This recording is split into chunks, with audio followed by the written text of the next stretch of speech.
ರಾಜಧಾನಿ ಬೆಂಗಳೂರಿನಲ್ಲಿ ಮತ್ತೊಂದು ಅಗ್ನಿ ಅವಘಡ ಆಗಿದೆ. ಸೋಮಸುಂದರ ಪಾಳ್ಯದಲ್ಲಿ ಶೆಡ್ಗಳು ಹೊತ್ತಿ ಉರಿದಿದೆ.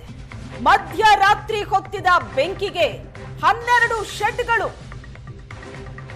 ಸುಟ್ಟು ಹೋಗಿದೆ.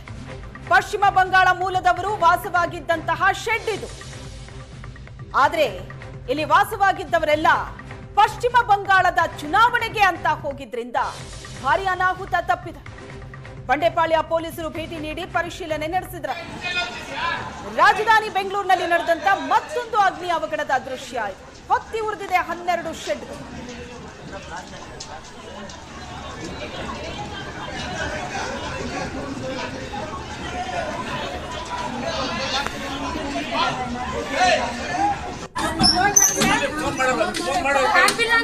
ಕಾಲ್ ಮಾಡಿದೀನಿ.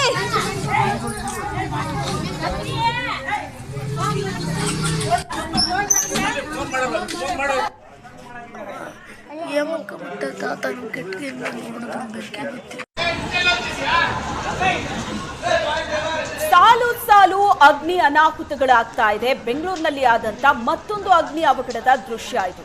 ನೆನ್ನೆ ರಾತ್ರಿ ಮಧ್ಯರಾತ್ರಿ 12 ಶೆಡ್ಗಳು ಹೊತ್ತಿ ಉರಿದಂತಹ ದೃಶ್ಯವನ್ನ ನೋಡ್ತಾ ಇದ್ರಿ ನೀವು. ಮೊದಲ ದೃಶ್ಯ. ಎರಡನೇ ದೃಶ್ಯದಲ್ಲಿ ಸುಟ್ಟು ಕರಕಲಾಗಿರೋದು. ಬೆಳಗಾಗುವಷ್ಟರಲ್ಲಿ ಸಂಪೂರ್ಣ ಸುಟ್ಟು ಕರಕಲಾಗಿದೆ. ಪಶ್ಚಿಮ ಬಂಗಾಳ ಮೂಲದವರು ವಾಸವಾಗಿದ್ದಂತಹ ಶೆಡ್ಗಳಾಗಿತ್ತಿದೆ. ಆದರೆ ಪಶ್ಚಿಮ ಬಂಗಾಳದಲ್ಲಿ ಚುನಾವಣೆ ಇರೋದ್ರಿಂದ ವೋಟಿಂಗಿಗೆ ಅಂತ ನಿವಾಸಿಗಳು ಪಶ್ಚಿಮ ಬಂಗಾಳಕ್ಕೆ ಹೋಗಿದ್ರು. ಯಾರೂ ಇರಲಿಲ್ಲ ಇಲ್ಲಿ. ಆ ಕಾರಣಕ್ಕಾಗಿ ಬಹಳ ದೊಡ್ಡ ಅನಾಹುತ ತಪ್ಪಿದೆ. ಮಧ್ಯರಾತ್ರಿ ಆದಂತಹ ಘಟನೆ. ಏಕಾಏಕಿ ಶೆಡ್ ಬೆಂಕಿ ಬಿದ್ದಿದೆ, ಹೊತ್ತಿ ಉರಿದಿದೆ. ಒಟ್ಟು 12 ಶೆಡ್ಗಳು ಸುಟ್ಟು ಕರಕಲಾಗಿರೋದು.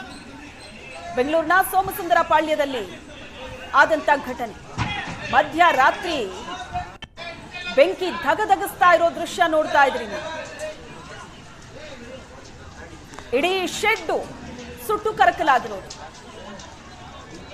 ಮನೆ ಬಳಕೆಯ ವಸ್ತು, ಡ್ರಮ್, ಅಡುಗೆ ಪರಿಕರಗಳು ಎಲ್ಲ ಸುಟ್ಟು ಕರಕಲಾಗಿದೆ. ಬಂಡೆಪಾಳ್ಯ ಪೊಲೀಸರು ಭೇಟಿ ನೀಡಿ ಪರಿಶೀಲನೆ ನಡೆಸಿದರು. ಬೇಸಿಗೆ ಜೋರಾಗ್ತಾ ಇದ್ದಂತೆ ಮತ್ತೊಂದು ಕಡೆ ಬೆಂಕಿ ಅನಾಹುತಗಳು ಕೂಡ ಜಾಸ್ತಿ ಆಗ್ತಾ ಇದೆ.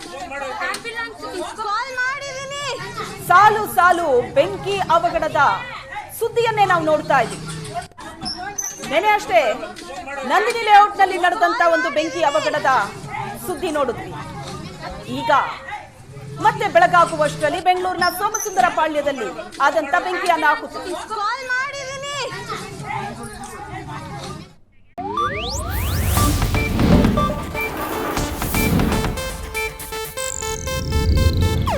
ಇದು ಏಷ್ಯಾನೆಟ್ ನ್ಯೂಸ್ ನೆಟ್ವರ್ಕ್ ಪ್ರಸ್ತುತಿ.